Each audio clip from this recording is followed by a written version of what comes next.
మీ ఎలాంటి వ్యాపార ప్రకటనలకైనా వెంటనే మా ఛానల్ సంప్రదించండి. అందరికీ నమస్కారం, నేను శిరీష. ముందుగా అందరికీ శ్రీ పరాభవనామ సంవత్సర ఉగాది శుభాకాంక్షలు. ప్రస్తుతం మనతో పాటు ఉన్నారు ప్రముఖ ఆధ్యాత్మికవేత్త, జ్యోతిష్య పండితులు రవిశంకర్ శర్మ గారు. గురుగారితో మాట్లాడతాం. నమస్కారం గురుగారు. నమస్తే అండి. గురుగారు, ముందుగా మీకు ఉగాది శుభాకాంక్షలు అండి. యూట్యూబ్ ప్రేక్షకులకి, ఎవరైతే ఈ యొక్క వీడియోను వీక్షిస్తున్నారో వారందరికీ కూడా ఈ యొక్క శ్రీ పరాభవనామ సంవత్సర శుభాకాంక్షలు. వారి యొక్క మనసులో ఉన్నటువంటి కోరికలు ఏవైతే గత సంవత్సరంలో పరిపూర్ణం చెందలేదో ఈ సంవత్సరంలో అవన్నీ కంపల్సరీగా నెరవేరాలని చెప్పి ఆ దేవుడిని ప్రార్థిస్తున్నాను. గురుగారు, ముఖ్యంగా ఉగాది అనగానే చాలా మందికి జాతకాలు గుర్తుకొస్తాయి. ఈ సంవత్సరం మాకు ఎలా ఉంది, ఎలా ఉండబోతుంది, ఆర్థికంగా, ఆరోగ్యపరంగా ఎలాంటి డెవలప్మెంట్స్ ఉన్నాయని. ముఖ్యంగా చూసుకుంటే ద్వాదశ రాశిలో ఉన్న ధనుసు రాశి వారికి ఈ సంవత్సరం ఎలా ఉంటుందంటారు? ఎలాంటి రంగాలలో కలిసి వస్తుందంటారు? నవగ్రహాల ప్రభావం ఈ రాశి వారికి ఎలా ఉంటుందంటారు? ఈ యొక్క రాశి వారికి మనం గమనించినట్లయితే ధనుసు రాశి వారికి ముందుగా చెప్పబోయే ముందు ఆదాయ వ్యయాలు, రాజపూజ అవమానాలు చూడాలి. మనం ధనుసు రాశి వారికి మనం గమనించినట్లయితే ఆదాయం 14గా ఉంది. మరి అదే విధంగా వ్యయం 11గాను, అవమానం, రాజపూజ్యం ఇంచుమించుగా ఒకేలాగా ఉన్నాయి. రాజపూజ్యం 5గాను, అవమానం 6గాను ఇంచుమించు ఒకేలాగా ఉంది. ఈ యొక్క సంవత్సరం మనం ముందుగా వచ్చేటప్పటికి ఈ యొక్క సంవత్సరం మొత్తం కాలాన్ని మనం రెండుగా డివైడ్ చేసుకుంటే ప్రథమార్థంలో, ద్వితీయార్థంలో ఎలా ఉందని చూద్దాం.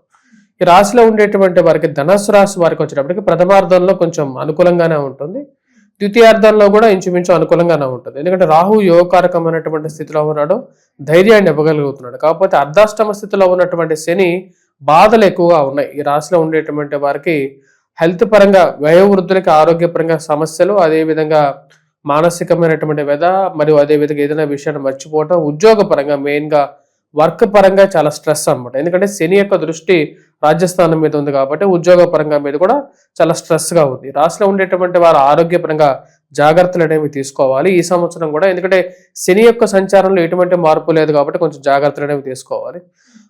ప్రథమార్థంలో వివాహం గురించి ప్రయత్నం చేసేటువంటి వారికి వివాహ యోగం అనేది ఉంది. ఎందుకంటే సప్తమంలో గురు సంచారం అనేది యోగకారకమైనటువంటి స్థానంలో ఉంది కాబట్టి వివాహం జరగడానికి ప్రథమార్థంలో ఎక్కువగా అవకాశాలు అనేవి గోచరిస్తూ ఉన్నాయి. ఈ యొక్క ప్రథమార్థం అంటే అక్టోబర్ వరకు అన్నమాట. అక్టోబర్ లోపల వీరికి వివాహం యోగం అనేది ఉంది. అదే విధంగా వచ్చేటప్పటికి ఈ రాశిలో ఉండేటువంటి వారు ఆరోగ్యపరంగా కొన్ని సమస్యలు అనేవి ఎదురవుతాయి. దానికి శని యొక్క స్థితి అంత బాగలేదు ప్రథమార్థంలో.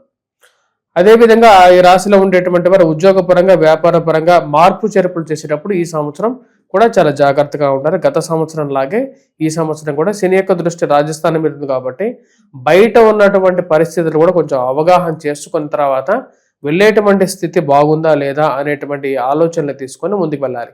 ఈ సంవత్సరం వారి వ్యక్తిగత జాతకరీత్యా బాగున్నట్లయితే వారు ముందుకు వెళ్ళొచ్చు, కానీ లేనటువంటి పరిస్థితుల్లో వారు ముందుకు వెళ్లకుండా కొంచెం ఆగితేనే బెటర్ అన్నమాట. ఎందుకంటే ఈ రాశిలో ఉండేటువంటి వారు కొత్త ప్రయోగాలు చేయకుండా ఉండడం మంచిది. అంటే కొత్త వ్యాపారాలు కానీ, కొత్త బిజినెస్ కానీ, లేకుండా ఉండే కొత్త ఉద్యోగాలు కానీ కొత్తగా ట్రై చేస్తారు కదా. చాలా మందికి ఆ ఎంతూజియాజం ఉంటుంది, కానీ ఆ ఎంతూజియాజం అనేది మన లైఫ్ కాస్ట్ అవ్వకూడదు ఎప్పుడైనా సరే. ఈ రాశిలో ఉండేటువంటి వారికి జూన్ 2వ తారీఖు వరకు గురువు సప్తమంలో సంచారం, దాని తర్వాత అష్టమంలోకి గురువు మారుతున్నాడు. దాని ప్రకారంగా ఏమవుతుంది అంటే వచ్చేటప్పటికి గురువు యొక్క దృష్టి కుటుంబ వృద్ధిని సూచిస్తున్నది. అంటే ఫైనాన్షియల్, ఫ్యామిలీలో కొంచెం ఎవరికొవరికి వివాహం జరగటం కానీ, అదేవిధంగా కుటుంబ వృద్ధిని కూడా సూచిస్తున్నది. ఇంట్లో ఒకరికి ఉద్యోగం రావడం కానీ, ఇంట్లో ఉన్నటువంటి వారికి మంచి వివాహం జరగటం కానీ, ఇవన్నీ కొంచెం పాజిటివ్ ట్రెండ్గా మారుతుంది. అదేవిధంగా కొత్త కోర్సులు నేర్చుకోవాలని చెప్పి చేసేటువంటి ప్రయత్నాల్లో కూడా ఒక కదలిక అనేది వస్తుంది. అక్టోబర్ 31 అంటే ద్వితీయార్థంలోకి వెళ్ళిపోతాం. ఇప్పుడు ద్వితీయార్థం ఎలా ఉందనేది చూద్దాం. ఫస్ట్ హాఫ్ ఇలా ఉన్నట్లయితే సెకండ్ హాఫ్లో కొన్ని చేంజెస్ అనేవి కంపల్సరీగా ఉన్నాయి. ఎందుకంటే గురువు అతిచార స్థితిలో ఉన్నాడు. అక్టోబర్ 30వ తారీఖున నుంచి డిసెంబర్ 5వ తారీఖు వరకు కూడా ఇంచుమించుగా చెప్పాలంటే గురువు మరియు అదేవిధంగా కేతు యొక్క కలయిక భాగ్యస్థానంలో జరుగుతుంది అన్నమాట. So second half is very very critical for these people. ఈ యొక్క రాశి వారికి సెకండ్ హాఫ్లో సక్సెస్ అనేది చాలా ఎక్కువగా ఉంటుంది. మెయిన్గా సంతాన ప్రాప్తి కలగటం, అదేవిధంగా వివాహ ప్రాప్తికి కూడా అక్టోబర్ ఎండింగ్, అక్టోబర్ 30 అనుకోండి, అక్టోబర్, నవంబర్, డిసెంబర్, జనవరి ఈ 3 monthsలో వీరికి వివాహ యోగం కానీ, అదేవిధంగా సంతాన ప్రాప్తి కానీ సెకండ్ ఫేజ్లో కలగడానికి అవకాశం అనేది ఉంది. అదేవిధంగా ఆరోగ్యపరంగా కూడా కొంచెం అనుకూలత అనేది సెకండ్ ఫేజ్లో ఉంటుంది వీరికి. చేయాలనుకున్నటువంటి పనులు ఫస్ట్ ఫేజ్లో కన్నా సెకండ్ ఫేజ్లో కొంచెం బాగా జరగటం, అదేవిధంగా దూర ప్రాంత విద్య అంటే విదేశాన విద్య చేయాలని చెప్పి చేసేటువంటి వారు చాలా రోజుల నుంచి పెండింగ్లో ఉన్నటువంటి సమస్యలు ఏవైతే ఉన్నాయో ఆ సమస్యలని ఒకటికొకటిగా ముగించుకొని తండ్రితో ఒక మంచి పొరపత్యాలు లేనటువంటి జీవితాన్ని సాఫీగా జరగటానికి, తండ్రితో ఒక మంచి అండర్స్టాండింగ్ రావటం, అదేవిధంగా స్థిరచర ఆస్తుల పంపకాల్లో కూడా గతంలో ఉన్నటువంటి కొన్ని సమస్యల నుంచి ముగించుకొని బయటకు రావాలని చెప్పి చేసేటువంటి ప్రయత్నాల్లో కూడా ఒకంత పాజిటివ్ యాంగిల్ అనేది ఉంటుంది. ఈ రాశిలో ఉండేటువంటి వారికి సెకండ్ హాఫ్లో ఎక్కువ పాజిటివ్ రిజల్ట్స్ ఉంటాయి. అదేవిధంగా సెకండ్ హాఫ్లో కొన్ని ఇష్యూస్ కూడా ఎదురవుతాయి వీరికి.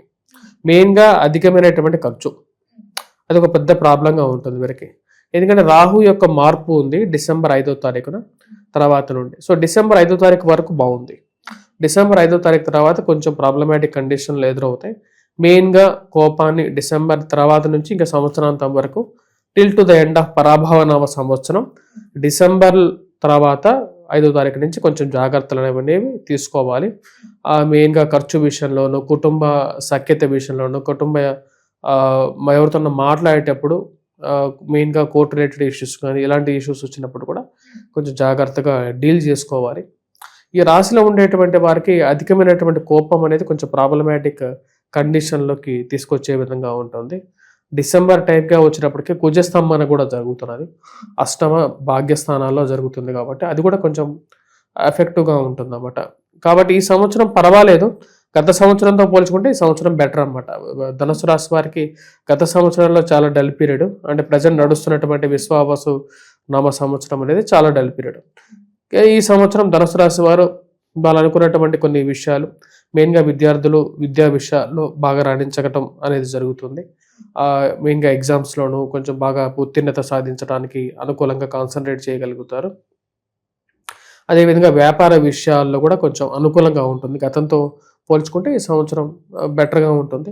అర్ధాష్టమ శని ప్రభావం అయితే హెల్త్ మటుకు జాగ్రత్తగా చూసుకోవాలి. కుటుంబ వాతావరణం ఎలా ఉంటుందంటారు ఈ సంవత్సరంలో? కుటుంబ వాతావరణం మెయిన్గా వచ్చేటప్పటికి సెకండ్ హాఫ్లో కొంచెం ఎక్కువగా ఎఫెక్ట్ అయ్యేటట్టు ఉంటుంది. కొంచెం జాగ్రత్తలు ఎక్కువగా తీసుకోవాలి. డిసెంబర్ తర్వాత నుంచి ఈ యొక్క రిలేషన్షిప్స్ ఇష్యూస్ మెయిన్గా జాగ్రత్తలు అనేవి తీసుకోవాలి. మెయిన్గా వచ్చేటప్పటికి వివాహ బంధం అనేది వివాహం, ఆ వివాహ బంధాల్లో కుటుంబ స్థానంలోకి రాహు యొక్క సంచారం జరుగుతుంది.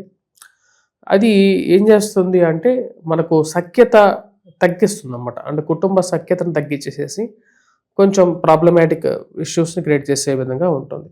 సో కాబట్టి జాగ్రత్తగా సెకండ్ హాఫ్లో డిసెంబర్ తర్వాత నుంచి ఇయర్ ఎండింగ్ వరకు కూడా, నెక్స్ట్ ఇయర్ కూడా అలాగే ఉంటుంది. 1.5 year రాహు యొక్క సంచారం ఉంటుంది కాబట్టి రాహు యొక్క మార్పు డిసెంబర్ తర్వాత నుంచి ఇంకా అలాగే ఉంటుంది. ముఖ్యంగా చూసుకుంటే గురుగారు, ఈ ధనుసు రాశి వారికి ఈ సంవత్సరం స్వభావం ఎలా ఉంటుందంటారు? అంటే ప్లస్ మైనస్ చూసుకుంటే ఎలా ఉండొచ్చు అంటారు ఈ సంవత్సరంలో? ఈ సంవత్సరం ఈ యొక్క రాశి వారికి స్వభావ రీత్యా అంటే వీరిని ఎక్కువగా బాధించేటువంటి వారు ఉంటారు, వారి వల్ల వీరు ఎక్కువ బాధింపబడుతూ ఉంటారు.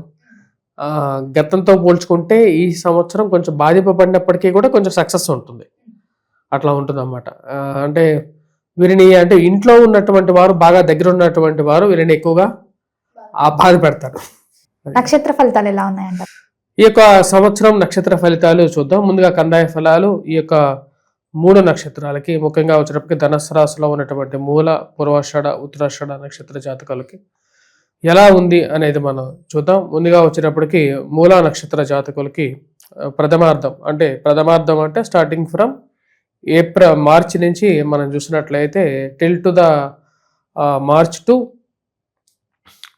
జూలై వరకు కూడా అంటే ఒక ట్రై సెమిస్టర్లో ఫస్ట్ సెమిస్టర్గా దాన్ని చెప్పచ్చు. అంటే మొదటి 4 నెలలుగా దీన్ని మనం చెప్పచ్చు అన్నమాట. అంటే మూలా నక్షత్ర జాతకులకి మొదటి ట్రై సెమిస్టర్లో అంటే 4 నెలలు చాలా అనుకూలంగా ఉంటుంది. వృత్తిపరంగా, వ్యాపార పరంగా కూడా చాలా అనుకూలంగా ఉండేటువంటి పీరియడ్. అనుకున్నటువంటి పనులను ముందుకి జరపగలుగుతారు. కష్టమో నష్టమో ఆదాయం వ్యయాలు బాగానే ఉంటాయి, డబ్బు సంపాదించగలుగుతారు. జూలై తర్వాత నుంచి నిష్ఫలితంగా ఉంటుంది అన్నమాట. అంటే ఎక్కువ ఖర్చు ఉంటుంది, వచ్చేటువంటి ఫలితం తక్కువగా ఉంటుంది. దానివల్ల కొంచెం ప్రాబ్లమాటిక్గానే ఉంటుంది అన్నమాట సెకండ్ హాఫ్లో వచ్చేటప్పటికి. అంటే కరెక్ట్గా మధ్యస్థంగా చెప్పాలంటే జూలై టు నవంబర్ వరకు కొంచెం ప్రాబ్లమాటిక్గా ఉంటుంది. నవంబర్ తర్వాత నుంచి మళ్ళీ రికవరీ మోడ్లోకి ఉంటారు. కొంచెం అనుకున్నటువంటి పనులను లైన్లో పెడతారు. చేయాలనుకున్నటువంటి వృత్తిపరంగా కానీ వ్యాపార పరంగా కానీ ముందుకు తీసుకురావడం అనేది చేయగలుగుతారు. తర్వాత పూర్వాషాఢ నక్షత్ర జాతకులకి చాలా అనుకూలంగా ఉంటుంది. వృత్తిపరంగా వ్యాపార పరంగా ఫైనాన్షియల్గా డబ్బు దాచిపెట్టడం కానీ, బంగారం కానీ, నగలు కానీ, ఇంట్లో వస్తువులు కానీ కొనగలుగుతారు. గృహ సంబంధితమైన విషయాలు అంటే ఇంటి సొంత గృహం కొనుక్కోవాలనుకునేటువంటి చేసేటువంటి ప్రయత్నాలు కూడా జూలై వరకు సాధించగలుగుతారు. జూలై నుంచి నవంబర్ వరకు కొంచెం స్లో డౌన్లో ఉంటుంది. ఈ యొక్క పీరియడ్లో వచ్చేటప్పటికి వీరు చేసేటువంటి పనికి తగినంత ఫలితాన్ని పొందగలుగుతారు.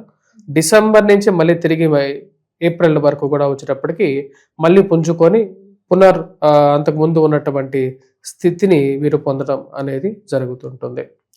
తర్వాత ఉత్తరాషాఢ నక్షత్ర జాతకులకి ఎలా ఉందని చూద్దాం. ఉత్తరాషాఢ నక్షత్ర జాతకులకి ముఖ్యంగా చెప్పాలంటే ఈ యొక్క ఉత్తరాషాఢ నక్షత్ర జాతకులకి నిష్ఫలితంగా ఉంటుంది. అంటే చేసేటువంటి పనిలో వచ్చేటప్పటికి ఎక్కువగా కష్టం ఉంటుంది. వచ్చేటువంటి ఫలితం అనేది అంటే 100 సార్లు ప్రయత్నం చేస్తే కానీ వీరికి వచ్చేటువంటి ఫలితం రాదు. అంత ఫస్ట్ 4 months అన్నమాట. అంటే ఎప్పటి వరకు? జూలై నుంచి మళ్ళీ తర్వాత మళ్ళీ పుంజుకోగలుగుతారు. డిసెంబర్ వరకు వీరు అనుకున్నటువంటి పనులు మధ్య పీరియడ్లో వీరు సాధించగలుగుతారు. ఉద్యోగపరంగా వ్యాపార పరంగా కూడా అనుకూలమైనటువంటి పీరియడ్లోకి రాగలుగుతారు. చివరి పీరియడ్ అంటే మెయిన్గా వచ్చేటప్పటికి డిసెంబర్ నుంచి మళ్ళీ తిరిగి ఏప్రిల్ వరకు కూడా కొంచెం స్లో డౌన్లో ఉంటుంది. స్లో డౌన్ ఫేజ్లో ఉంటారు. ఈ పీరియడ్లో కొంచెం జాగ్రత్తలు అనేవి తీసుకోవాలి. వృత్తిపరంగా వ్యాపార పరంగా కొంచెం స్లో డౌన్లో జరుగుతూ ఉంటుంది ఈ యొక్క రాశి వారికి, ఈ యొక్క నక్షత్ర జాతకులకి. గురుగారు, మొత్తం మీద మరి సంవత్సరం అంతా ఇంకా బాగుండాలంటే ఏ దైవాన్ని పూజించమంటారు? ఎలాంటి పరిహారాలు చేయొచ్చు అంటారు? ఈ యొక్క ధనుసు రాశి వారు మెయిన్గా పూజించాల్సింది వచ్చేటప్పటికి వెంకటేశ్వర స్వామి దేవాలయ దర్శనం చేసుకోవటం, స్వామివారి మరియు అదేవిధంగా వచ్చేటప్పటికి శనీశ్వరుడు ముందు దీపారాధన చేయాలి. నువ్వు నూనెలతో శనివారం పూట చేసేటువంటి దీపారాధన అనుకూలమైనటువంటి ఫలితాలు ఇవ్వగలుగుతుంది. డిసెంబర్ 5వ తారీఖు తర్వాత నుంచి దుర్గాదేవిని పూజించడం మంచిది. ఈ యొక్క రాశిలో ఉండేటువంటి వారికి రాహు యొక్క స్థితి ధనస్థానంలోకి మారినప్పటి నుంచి కొంచెం ఖర్చు అనేది ఉన్నదానికన్నా కూడా అప్పు చేసి కూడా ఖర్చు పెట్టాల్సినటువంటి పరిస్థితులు వస్తాయి. కాబట్టి జాగ్రత్తలతో కూడుకుని ఈ యొక్క కొన్ని నిర్ణయాలు అనేవి తీసుకుంటే మంచిది. గురుగారు, మొత్తం మీద ఈ సంవత్సరంలో ధనుసు రాశి వారికి ఎలా ఉండబోతుంది, ఎలాంటి జాగ్రత్తలు తీసుకోవాలి తెలియజేసినందుకు ధన్యవాదాలండి.